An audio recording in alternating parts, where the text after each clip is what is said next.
Hey guys, welcome back with me again in this channel. On today's tutorial, I'm going to show you how you can get this adorable braids hairstyles in Berry Avenue. So if you're looking for the cutest braided hairstyle for your Berry Avenue avatar, in this tutorial I'll show you exactly how you can get this adorable braids step by step.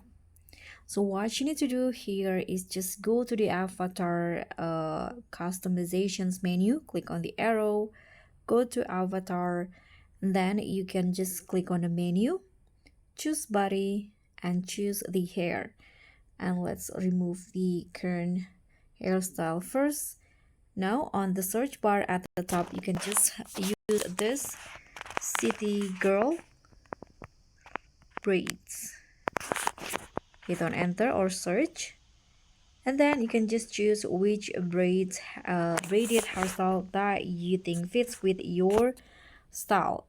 Let's use this one first.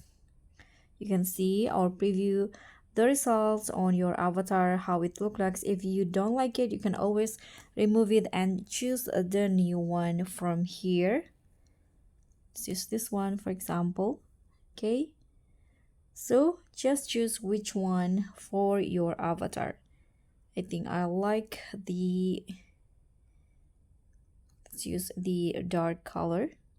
Okay, I think I like this one.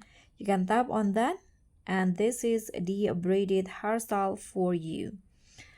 So guys, that's all for me. I hope you enjoyed this video. So please give me a like, leave a comment, and also click on thanks. Bye.